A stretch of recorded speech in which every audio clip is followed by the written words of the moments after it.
Hi there, I'm Tony Sycamore, Senior Market Analyst at IG Australia. On Friday, US stock markets kicked off a new month in style. But before we look at what the year's final month might bring, it's worth refreshing three of November's key highlights. The first is after a sharp fall in yields, US rates markets are pricing in 125 basis points of Fed rate cuts next year.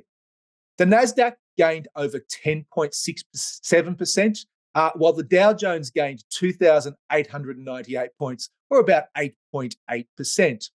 What we saw there was US equity markets ripping higher, driven by falling rates. And behind the fall in rates was a dovish pivot by the Federal Reserve and a patch of cooler data. With November's astonishing moves as the starting point for December, we do need to acknowledge that the risk-reward of expecting more of the same has diminished and reached a more extreme point. However, while inflation data has been cooler in recent weeks, it will be important, if we do want to see further gains, for this week's labour market data to support the cooling narrative. And the two main ones that I'm watching there will be Friday's non-farm payrolls data and, of course, the JOLTS job opening survey, which is a very reliable gauge of where the labour market is.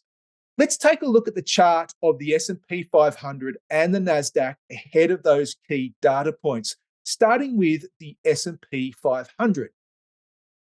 The correction from the July high in the S&P 500 took us to this 41.22 low, which around the start of November, the risk reward was looking very attractive for a push to new highs. As yet, the S&P still hasn't done that. It hasn't got above the 4634.5 July high. It's the only one of the three key indices which I watch, which is yet to break above that high. Of course, the Dow Jones has and the Nasdaq has as well. I'm not interested in chasing the S&P at these elevated levels. As we mentioned, the risk reward isn't particularly attractive.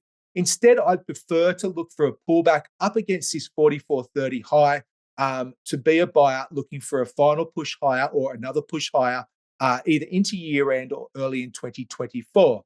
For the Nasdaq, it's much the same story. The Nasdaq did, as we mentioned, push to new highs. You can see there's some selling up here. There's these little shadows or wicks or tails sitting above the candles here, which does indicate there has been selling on new highs, probably a result of some profit taking for those that caught this dovish pivot from the Fed.